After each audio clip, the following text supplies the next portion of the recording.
Subtext Discourse. I'm your host, Michael Dooney. I hope everyone's staying healthy and looking after themselves. It's a strange time we're now living in, but I hope everybody's managing as best they can. In today's episode, I'll be speaking with Berlin-based photographer Alexander Gehring. Alex is both an artist and commercial photographer who's shot for publications such as Die Zeit, Zeit Magazin, Weltkunst, Rolling Stone, Brandeins, and in fact, he took the portrait of me that's in the podcast logo. Last month, we caught up at his shared coloured darkroom in Prenzlauer Berg, where he tells me about the way he differentiates between the personal and professional work, as well as the impact that Instagram has had on the industry. So without further delay, I hope you enjoy my conversation with Alexander Gehring. So are you initially from Berlin? No, I'm from Bielefeld, small town next to Hannover, where I also studied photography. And then I moved here 2009 with a couple of students from the school because it was obvious that we will leave Bielefeld at one point and we go to the big city. Yeah, so we moved there all together. And so it's 10 years ago now. And then the whole time you've been in Berlin, like not to Hamburg or to anywhere else? No, I was always here. So it wasn't the city of my choice, but it was the choice of my friends. Mm-hmm. City of my the people who are very close to me, and they went here, and so it was obvious that I also come with them. Yeah, are they all still in Berlin? Yeah, they're still in Berlin, and still it's a very close relationship I have, and that's also the thing which I really liked from the time in Bielefeld, that we get so close together that this connection still exists. And for me, it's very important because I meet them now in every kind of different position. So they are photographers, or they're working in for magazines as picture editors, or they work in a gallery, and I see them very often, and there's still this feeling of being close together or have this close relationship. And that is what I really think is one of the best things I experienced in Bielefeld, to have these relationships. Yeah, it reminds me a bit of my experience in Wismar, because it's such a small place. Yeah, it is. And you have such an intense experience with a group of people that you kind of carry those friendships for the rest of your life. And I think you realize it really years after it. You realized how close it was and how close this relationship still is. And now I see some people I meet some people from the UDK who they are studying all by themselves in a way. And many people, not everyone, but many people tell me that there's a totally different way of connecting to other students. I really think that this small town university is a plus. Yeah, definitely. I think before you go, it's always like, I'm going to go to a little village where there's nothing to do. Yeah, afterwards or during, you realize that's a huge advantage because you can only interact with the people that you're with studying. Yeah, you often have to make your own fun. I guess it's quite a good bonding experience. Also with the teachers, we're still very close together. So we always have contact and we write each other when we go to see, when we visit the town and when we say we've got some free time for a drink. And that's also something which I really like and what I think that it's very important to have this contact still. So do you go back regularly then to Bielefeld? My parents live there, so my family lives there, so I'm quite often there. And when I'm there, I'm also meeting my teachers at one point. Yeah. But that's not where you're teaching photography? No, I teach in Kassel. But that was just for 3 semesters, and it wasn't really teaching photography. It was at the Department for Architecture, which was very crazy because a friend of mine, she's an architect, and she's got her office here in Berlin, which is like very young, cool architecture office. And she asked me if I could join her class in Kassel because she had she was professor there for 4 semesters, and she asked me to join her classes for 3 semesters. Or she asked me because she wanted to have some kind of a introduction into design, art, and visual storytelling for her students, because they're very young, and some of them don't have a really insight of art history, for example. I was there just to tell them something about art in the first weeks. And after that, we started to find a visual language for their architectural project. The first semester, we did a photo book about their architecture project, about their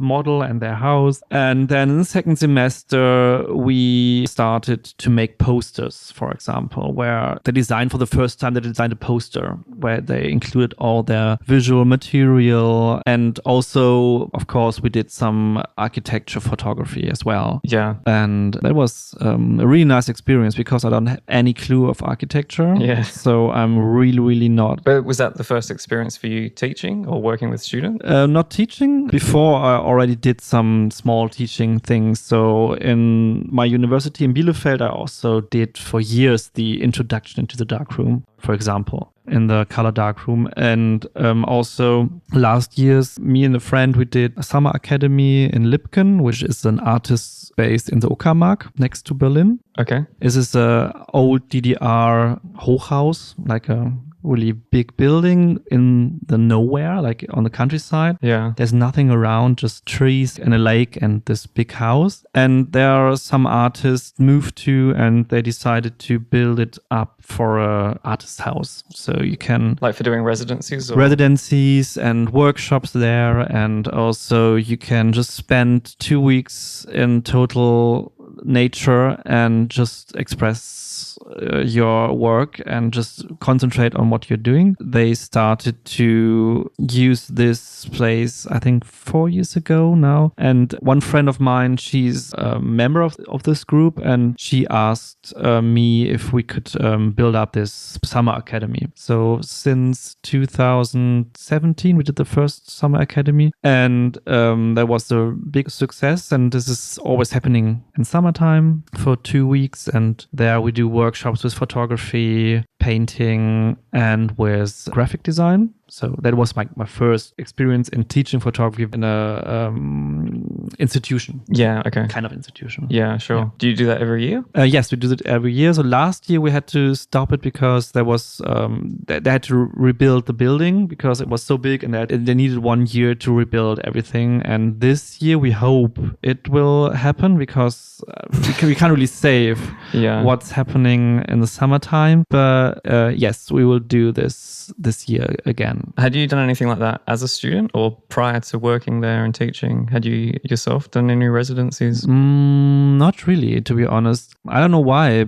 I think the main reason was always it was too expensive. Yeah. And that was also the thing that we thought about, how to make this summer school so cheap that everybody can join us. Mm-hmm. Still, it's not super cheap, but it's okay for students, I guess. When I was a student, I never really did that. Sometimes I didn't really was so into looking for was it a thing back then? I don't know. Yeah, I think everybody else did it, but not me, to be honest. So it's a lot of research, and sometimes I'm a bit too lazy. Yeah, because I wonder with things like that, like scholarships and funding, but also residencies and even other art institutions, like doing a program I'd never really come across. It seems each year there's more of them and more of them and more of them. And maybe it was just a small thing 10, 20 years ago, and now it is. I think it's more, you see it more because on Instagram you always get those informations about it. And I think these things also existed 10 years ago, but you didn't had the list of stuff you could look for. Mm-hmm. So I got like one list of all scholarships, residencies, which was sent out via mail from a friend, and she was sending to other artists. And I realized how many things they are, like worldwide, over 1,000 things you could submit to. Yeah. But you have to have this kind of concentrated list of things. And 10 years ago, you didn't have the chance. There were like not so many websites where you could look for all those residencies. If it wasn't ever in a magazine, or you didn't meet somebody that said, have you heard about this? Then you wouldn't know that it existed. Because I think when I've discovered some as well, and they say, we were founded in 1973. I'm like, oh, I've never heard of it before up until now. So thinking about the teaching and I guess imparting knowledge then on the students, how was your personal journey then? Like when you graduated and came to to Berlin, did you start working immediately as a photographer? It didn't start it out when I moved to Berlin. So I also photographed when I was in Bielefeld. And then when I moved to Berlin, I still had to study. So there was like 1 year where I had to do my last semester. And so there was not like moving to Berlin, starting to work. It took 2 years in between. I was working and also still studying. So I moved here and did my diploma from here. And then afterward, I just did the things most students do after have their degree. They just show their work everywhere. Yeah. Try to show it to magazines, try to show it to competitions or like photo festivals, etc. Yeah, how does that work? As being a commercial photographer, you were going to agencies or you go directly to publishers and places like that? I went to magazine editors. And there are a lot in Berlin? Now more. So some years ago, there were a lot in Munich, but in Munich and in Hamburg. Hamburg is like the main city where all the big magazines are and where all the people work for. And then you go to Munich and you have some appointments with Mr. X and Mrs. Y. And then you go to Hamburg and see some people. And yeah, it was quite nice. And I had the chance to work for them. And so yeah, in between, you were sending out your work to photo festivals mostly, because photo festivals are the best way to get in contact to galleries or institutions or people who are working in the field of photography and doing something. And is it still as important now prior to the saturation of images on the internet? I mean, I know I personally, it's easier to go to a festival and see work than it is just to kind of wander aimlessly online until you find something interesting. I think it's both. On a festival, you go there and you see real exhibitions. You see something on the wall. You see nicely printed images and there's a text and this is some kind of a different exhibit your work. So on Instagram, you've got like this very fast way of looking through images, although they are good works on Instagram because real photographers showing their real photographic work. But it's kind of different if you travel to another city and you're going to different exhibitions there and you see images on the wall or also see some photo books there. And this is kind of a different thing. So I'm really struggling in how presenting my work on Instagram. Yeah. Because it's not that you have so many pictures that you can constantly post some stuff. And also you are so afraid that it's going to see as some kind of a 2-second image, which is swiped away after some minutes, after some seconds, and you don't really know how to present it. And this is really a thing I really have to think about more, how you can have your portfolio on Instagram without giving the people the feeling that it's some random photos I did.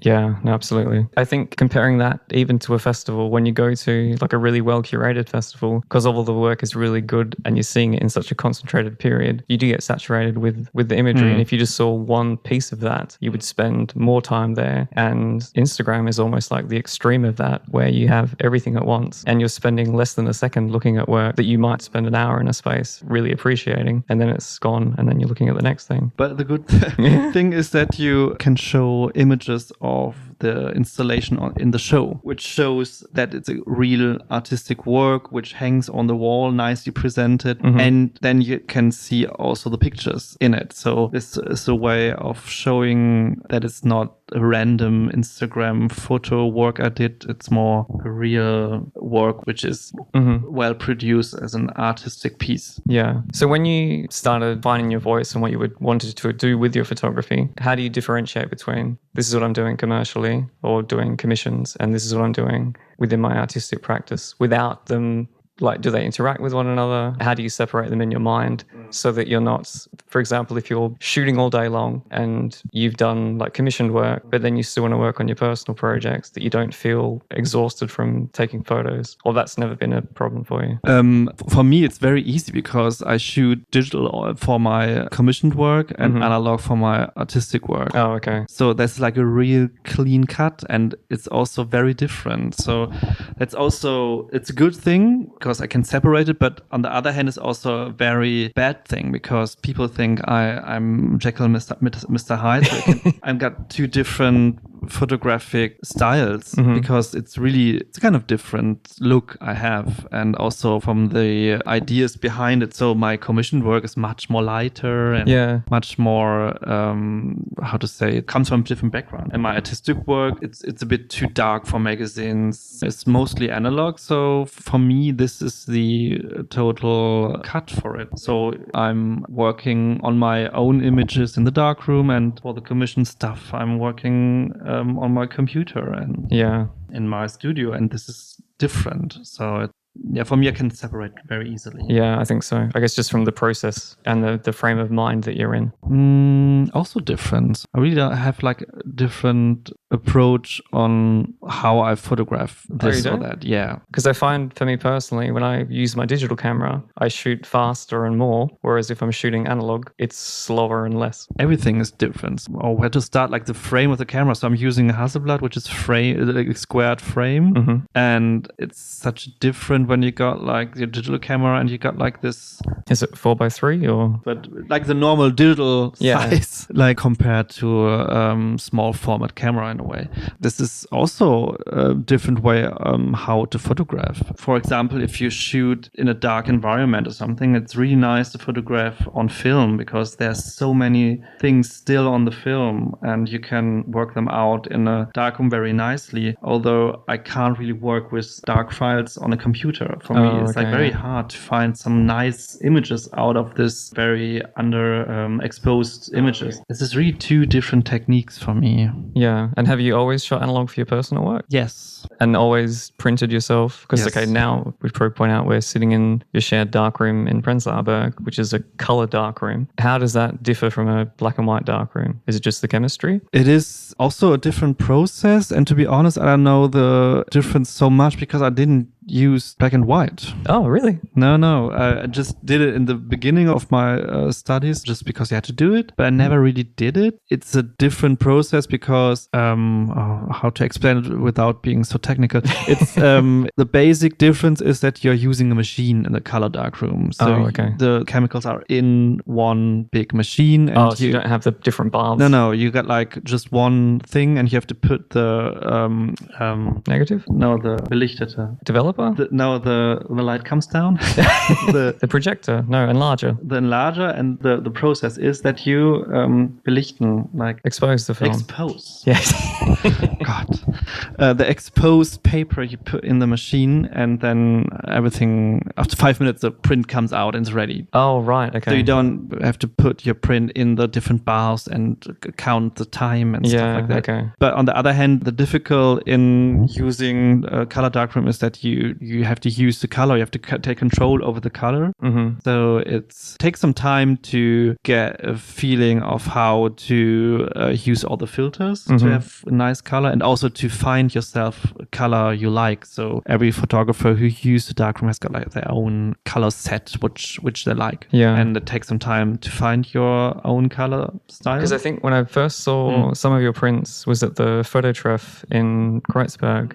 Although I'd seen your images on the internet, seeing the physical prints, they're really saturated, and I've not seen similar prints like printed in that way. And I guess that must be one of the advantages then of printing in the darkroom yourself. Yeah. So you got like all those filters and you can really freak out with them if you want. So you can have the natural light, but you can also create own colors if you want, which is something which I really like. And so the process itself, does that have quite an influence on how you work creatively with your artistic photography? Because I think one of your series is to do with the occult, or you were shot in caves, and then Messages from the Darkroom, I think, was to do with the occult, alchemy of color. So was he talking about chemistry and reactions? Like that's one of your inspirations, or that's one of the ways that you work? Yeah, it's always connected with the work in the darkroom in a way, because all those series tell something about the darkroom. In a way, because I was always fascinated by the work in the darkroom. I don't know why, because when you see or what you're doing in the darkroom Also, like the name darkroom is nice. It's everything is related to this more darker spheres in a way. You're working in totally dark. So in black and white darkroom, you've got like this blurred red light. Ah, true, yeah. But in the color darkroom, it's pitch black. So everything's like super dark all the time, and that creates an own atmosphere without any monsters or vampires. But still, it's a kind of a creepy place in a way sometimes, in a nice way. Yeah, but I guess you would work alone in the darkroom. Here I work alone, but in school we always shared place. Because do the machines make sound? It does make sound. Now it's switched off, but it does make sound. Yeah, because I think it would be a kind of sensory deprivation when you're in there. If you're in pitch black and no sound or no movement or anything. Yeah, it's nice. So when I really like this place as a how to say like a meditative space. Yeah. And in school in the darkroom where we shared the darkroom with other students, it was always fun because you always get like whoop, like somebody is taking fun with you or making fun with you in the dark, and it was always fun. And yeah, I think it's a special atmosphere. I was always fascinated by all those dark stories, and I really think that in my whole youth I was fascinated by that. And here, in a way, there's always these kind of small connections I find, and I think it's nice to transfer the darkroom inside or into some kind of a more magical sphere in a way, because there's everything there which is related to all these things. Yeah, because the work itself, it's not about the darkroom. Like in recent years, there's been a lot of self-referential photography, or like photography about photography, where people are either photographing their equipment or the different pieces that make up photographs. But these ones, they're shot in caves, or they're in other, like you said, they're in other places of darkness, which you then emphasize or enhance through the work in the dark room. Is that your main drive, or is that what you look for? Or is it a certain atmosphere that you're trying to capture? Like the work in the cave is more related to places. It relates to the Plato's cave, the cave where like the first images were made in a way, like in a philosophical way. And this is also related to the darkroom because in here it's also kind of a cave. So you're in the dark as well, and you have to enlight it with the enlarger. Yeah. But the other work, this Messages from the Darkroom, is shot in the darkroom. So there's this room to be seen in the work. So it's all about the darkroom. Do you think that will be a reoccurring element within your work?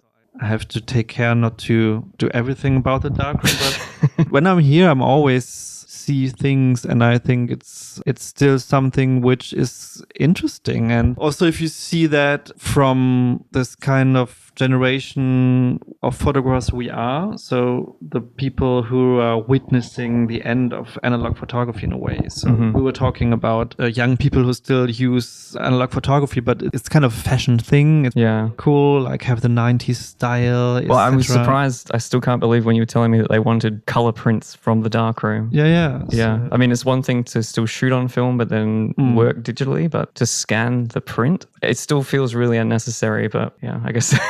Yeah, that's true, but I really think that that young photographers had got like this nostalgia thing from the 90s. And also the style of shooting, how to shoot in the 90s is still very popular. And then it's much more popular to have it on a real print with all this little, how to say, like dust on it and this skills they show it's a real print. And also maybe it's as well like this sort of desire for authenticity, and because it's a physical thing, you're like, no, this is real. Yeah, and also what is the best thing to have an own language on an Instagram account, to have not digital images but to have these analog prints to show. It's something special. And I think what I wanted to say?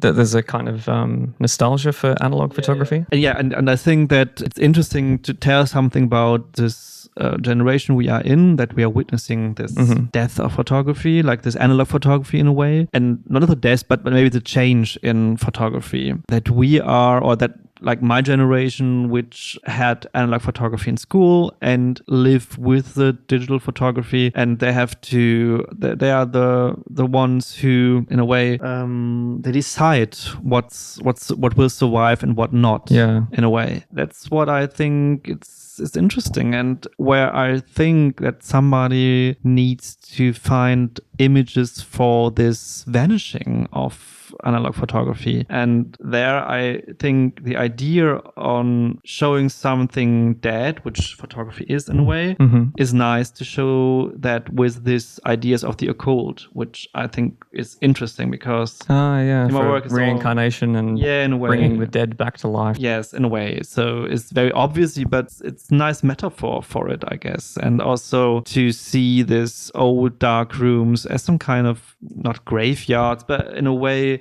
something morbid. Yeah. Yeah.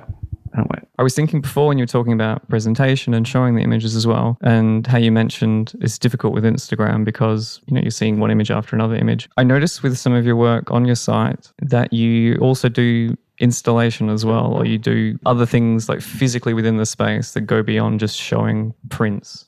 Is that something you're always doing or you've always done? I wish to be better in that. So I really like sculptures, and I really think I always love presentations in photography which are not only frame, pictures, wall, but with something in the room or something which is also bringing the images into the room, like three-dimensional. And I try to do that, and to be honest, I wish to be better in that because I really would like to not only do photography and also bring something into the room in a way. Yeah, like something more physical or tangible. And for the messages in the darkroom series, I work with this old möbel, like this old furniture, antique furnitures, which looked like stolen out of the church. And I really like this very massive wooden things which relates to this beginning 20th century style. And I thought it was nice, but I'm not so super good in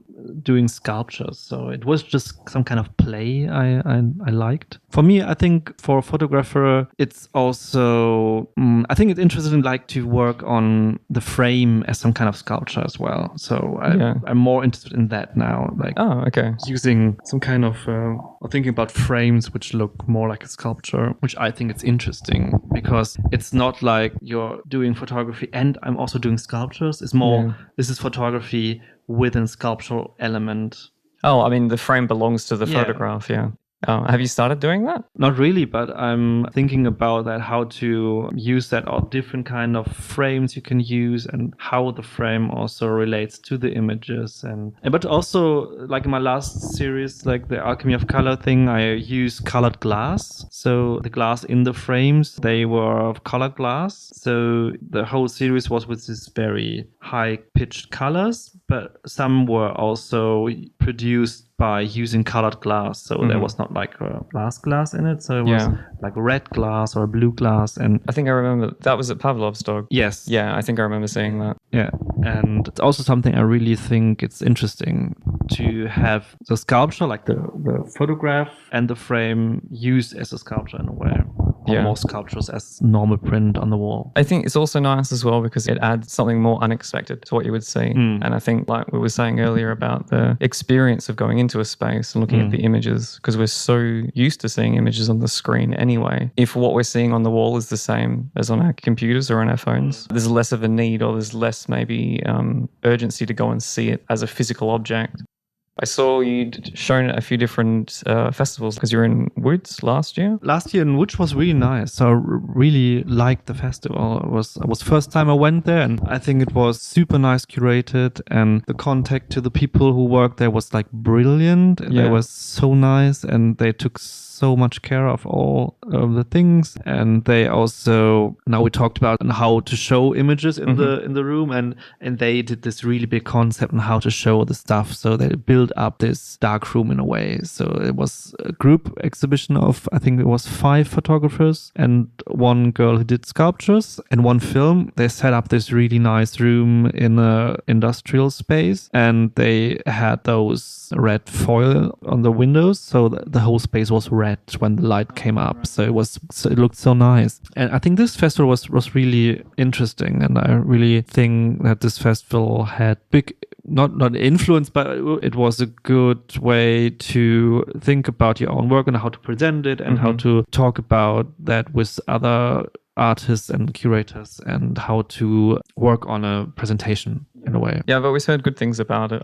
I've also not been yet, actually. You should. It's really nice. So also the city is it's so nice. And Yeah. it was a really fun week there.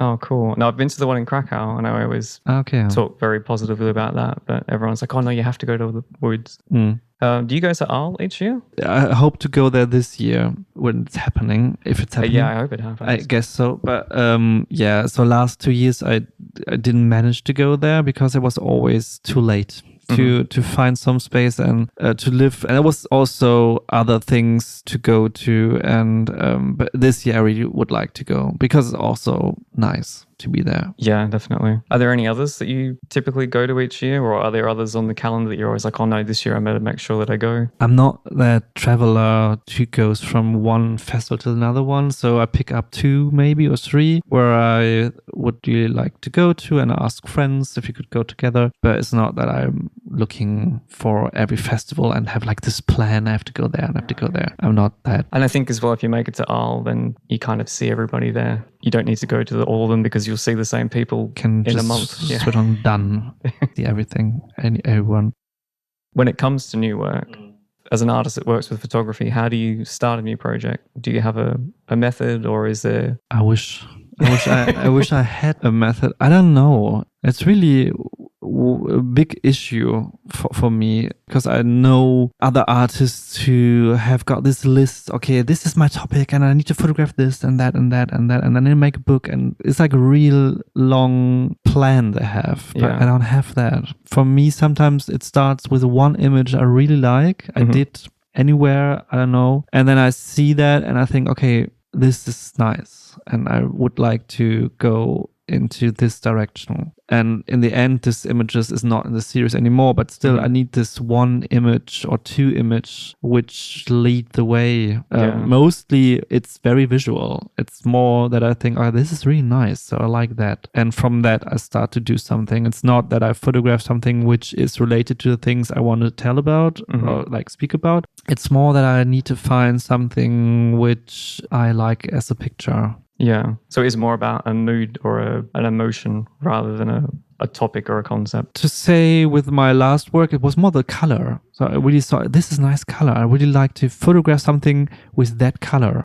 And I need to think about what I can photograph with this color. And I try to produce this one. So it's really more those things. So something where I think it makes a nice image in the end, or it will help to have a nice or good image. Yeah. So I have to have this emotional first image to start doing something. I'm trying to think of the photographer that said it, that when they asked him, why does he take photographs? I want to see what that would look like in a photo.